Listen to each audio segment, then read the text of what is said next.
Vamos à nossa lição seguinte do nosso curso de Psicologia do Intelecto e avançamos à tese 2, que é Habitus est qualitas de difficili mobilis, qua homo potest uti convoluerit redens operationem delectabilem. Essa tese ela tem 3 partes e nós vamos distinguir cada uma dessas 3 partes e vamos traduzindo uma de cada vez. A primeira é Habitus est qualitas de difficili mobilis. A primeira parte vem até aqui. E essa parte se traduz assim. O hábito é uma qualidade difícil de ser movida. De ser movida aqui no sentido de retirada. Ou também posta, né? Difícil de entrar e difícil de sair. Né? Difícil de gerar e difícil de corromper. De difícil moção. Né? E continuamos aqui. Qualitas de difficili mobilis, qua homo potest ut convoluerit, a qual o homem pode, pela qual o homem pode, né, utilizar conforme queira, voluerit, queira. Essa segunda parte então vem até aqui. E a terceira, redens operationem delectabilem, redundando-lhe ou garantindo-lhe, conferindo-lhe em contrapartida, uma operação deleitável. E vamos agora nessa lição explicar cada uma dessas partes, né, o que significa cada um desses trechos da tese. Primeira parte. Habitus est qualitas de difficili mobilis. O hábito ele é uma qualidade de difícil moção. Né? Nós já explicamos isso alguma vez, mas nunca é demais repetir. Né? O Aristóteles ele desenvolveu a teoria das 10 categorias, que tudo que existe é um ser. Por quê? Evidente, quase tautológico, se uma coisa não fosse, né, ela não existiria. Se ela não tiver ser, ela não existe. Portanto, tudo que existe é um ser. Né? Aquilo que não é ser, não é. Né? Óbvio. E o ser, ele possui 10 modos de existência, 2 modos de ser. Né? E esses 10 modos de ser é a teoria das 10 categorias.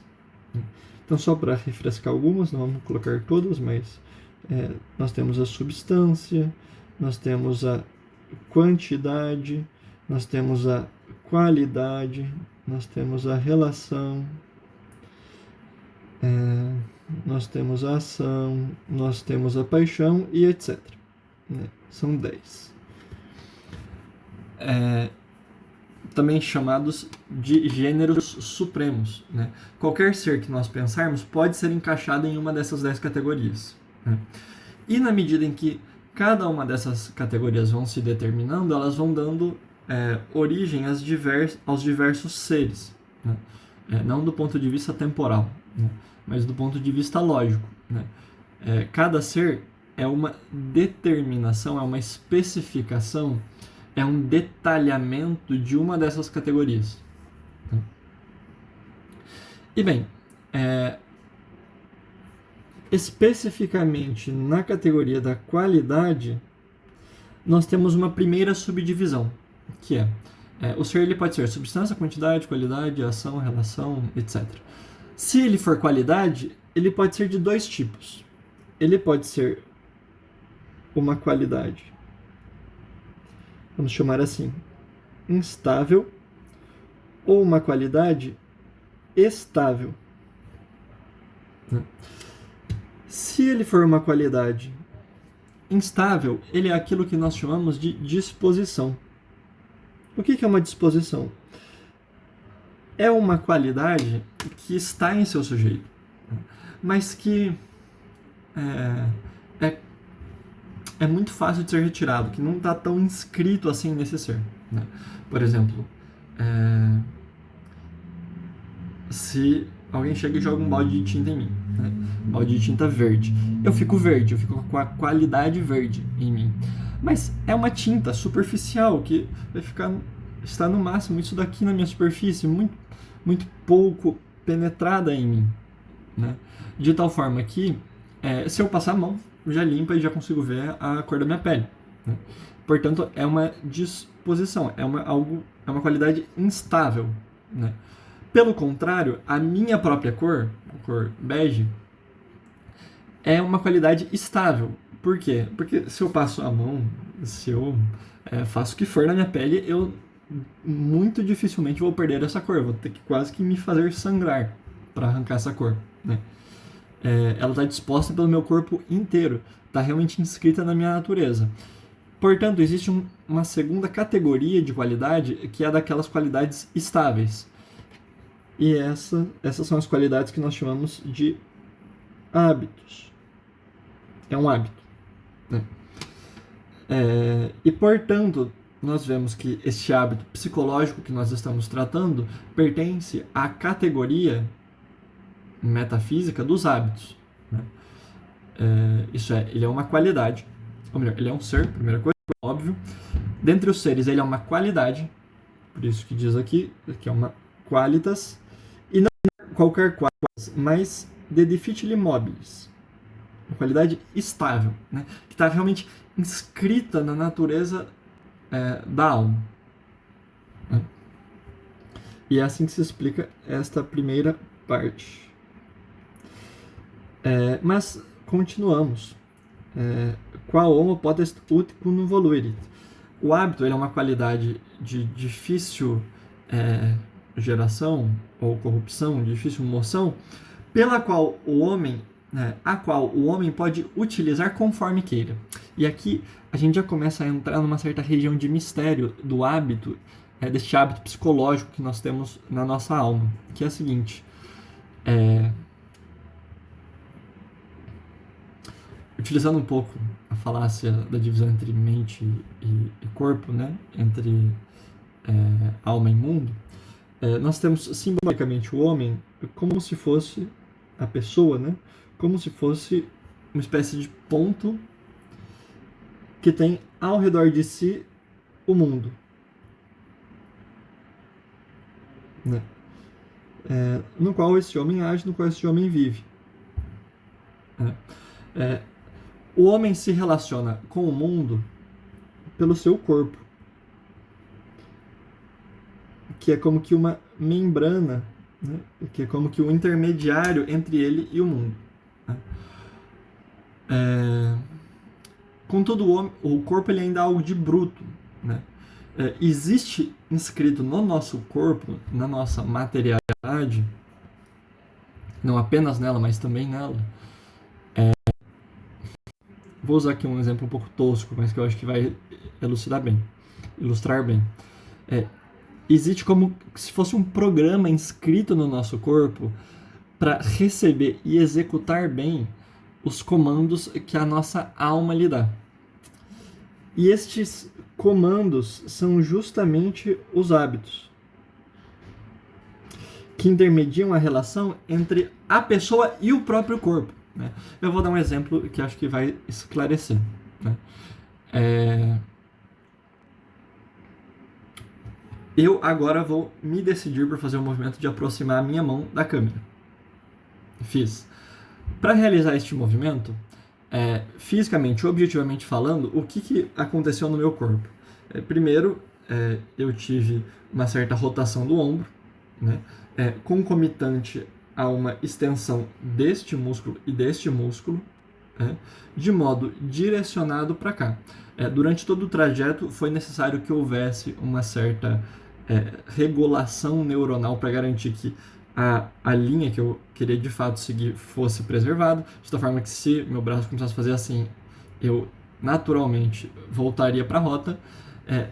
Houve uma distinção de onde está o celular, onde está a minha mão, a fim de que eu pudesse quase que conceber uma linha imaginária, e portanto foi necessário imaginar uma como que linha daqui até aqui, para que a minha mão, com toda essa coordenação psicológica e motora, e mecânico-motora, pudesse fazer este movimento. Pergunto, eu pensei tudo isso? Não. Eu simplesmente pensei. Mão vai daqui para lá, né? E não pensei, só executei, né? passou direito pela minha cabeça, que isso formou uma imagem clara no meu consciente. E a questão é, tudo isso foi feito, né? E foi alguém escolheu realizar cada uma dessas microcondições que foram necessárias para eu realizar este movimento. Não fui eu, né? Quem que coordenou tudo isso? Quem coordenou tudo isso e fez com que aquela minha ordem interior simples fosse traduzida em toda essa complexidade no meu organismo espiritual e físico até realizar este movimento simples, foram os meus hábitos. A gente sempre dá esse exemplo. As potências são como se fossem recursos do computador, mas os recursos podem ser organizados de diversas formas por aquilo que nós chamamos de programas, né? E o hábito é realmente como se fosse um programa do nosso corpo, da nossa alma, para que nós não tenhamos que ficar lidando com toda a complexidade da vida em cada mínima coisa que nós vamos fazer. Se eu tivesse que dar ordem para cada pequena coisa que está acontecendo em cada pequeno movimento que eu quero fazer, eu ficaria completamente doido, né? E o hábito age de modo semiconsciente, né? E certas regiões dele até mesmo de modo inconsciente, né? E, portanto, aqui entra realmente, como disse, um certo mistério do hábito, que todas as qualidades, absolutamente todas as qualidades, elas estão no mundo e sujeitas às leis do mundo, né? Nós até podemos tentar alterar essas qualidades, mas sempre de modo extrínseco, né? Por exemplo, igual, jogaram a tinta verde em mim, eu estou verde. Eu até posso querer tirar, limpar essa coisa, mas não é por um ato de simples vontade que eu vou fazer com que esse verde suma. A não ser com os hábitos, esses hábitos psicológicos, né, que nós temos gravados na nossa alma. Eles estão completamente à mercê da nossa vontade. E quando eles estão informes, estão muito crus, eles podem até não responder bem, mas eles sempre ouvem o que a nossa decisão escolhe para eles, né? E é isso que quer dizer essa segunda parte, né? Os hábitos, eles são essa qualidade de difícil moção, qual uma potest ut cum voluerit, que está sempre à disposição da vontade humana, né? E, por fim, vamos à nossa terceira parte da definição, que é essa daqui. Redens operationem delectabilem, que significa que o hábito como que devolve ao homem, ele proporciona uma operationem delectabilem, um agir deleitável, ele torna deleitável a operação, a ação. E aqui a gente entra num outro aspecto, né? Este fato, ele é um efeito de uma verdade psicológica da potência da nossa vontade, que é a seguinte. Só subir aqui. A nossa vontade,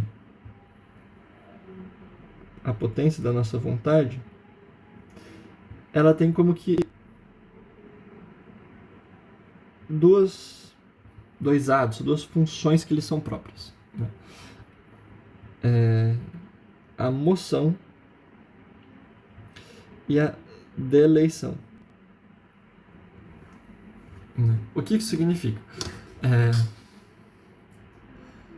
Até pelo modo como a gente normalmente usa a palavra vontade. Quem que é a vontade? A vontade, ela é, num primeiro momento, aquela potência que nós temos de escolher, nos decidir, de agir de certo modo, né?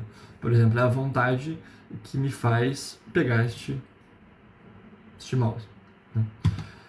E, portanto, é isso que significa dizer que um dos atos dela é a moção, né? Moção que vem de mover, né? Ela que move, é por ela que eu me movo a certas coisas, né? Neste caso, pegar este mousezinho aqui.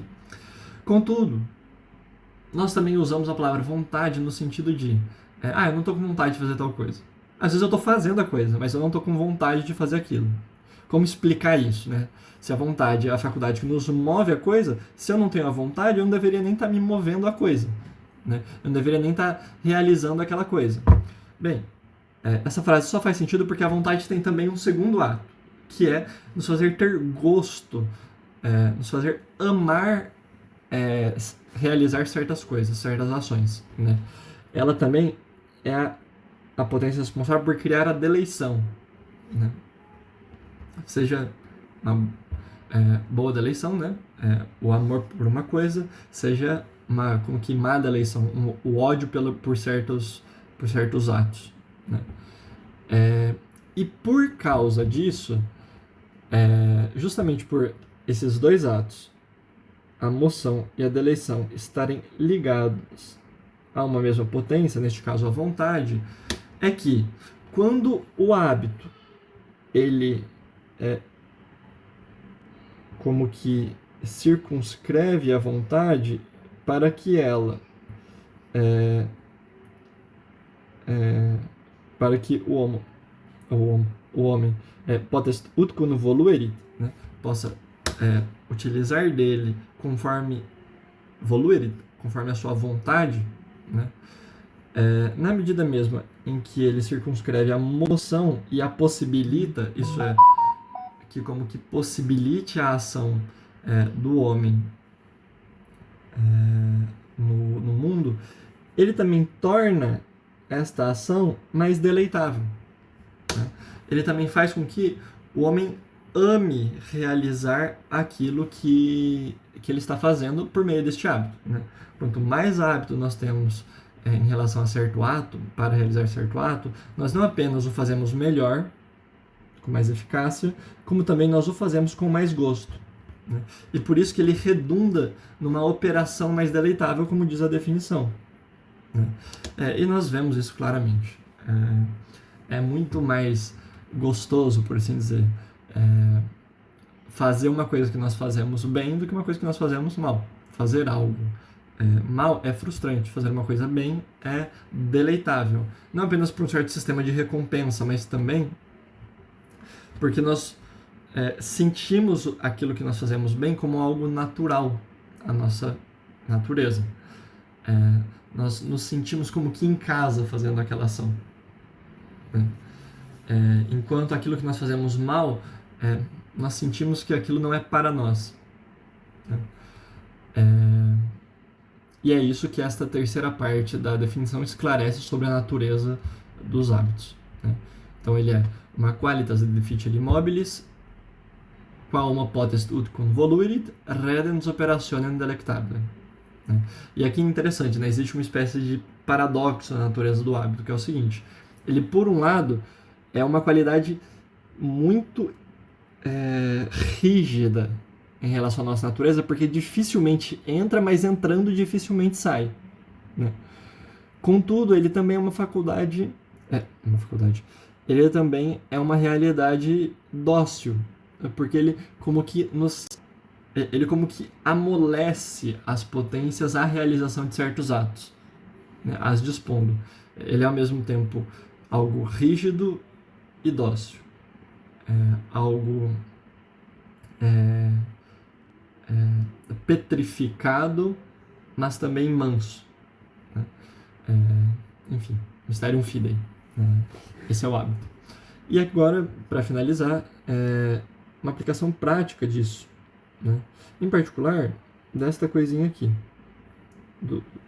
O saber que o hábito é uma qualidade de difficile mobilis esclarece para a gente muito sobre o seu ganho e também a sua perda, né? Bem, hábitos bons são virtudes. Virtudes nós queremos, né? E sabendo que o hábito ele é algo de difficile mobilis, né, de aquisição difícil, nós sabemos que para ganhar uma virtude, cara, não é com 4, 5 atos que você vai cunhar, inscrever a coisa na sua natureza, né? Pelo contrário, é com 100, 200, 300 repetições que começa a entrar algo. Não é com 3, 4 dias de exercício que você vai ganhar o hábito de se exercitar, né? Pelo contrário, pode esperar aí pelo menos uns 2, 3 meses fazendo a coisa para poder dizer, eu peguei este hábito, né? E também em relação ao vício, né, que são os hábitos maus. Não basta você passar 1, 2 dias para dizer que você está sóbrio daquele vício, né? Pelo contrário, ele entrou, né, e vai ser difícil de sair. Então, pode esperar uns bons dias de luta até dizer que você está limpo de determinado vício, né? E também Negócio, né? Vis pacem para bellum. Pode esperar uma boa briga aí que não vai sair tão fácil, né? A não ser que seja um vício muito superficial, né? Mas aquela coisa, até para que ele possa ser chamado de vício, e não um mero defeito, mas um vício mesmo, é necessário que ele esteja muito enraizado, né?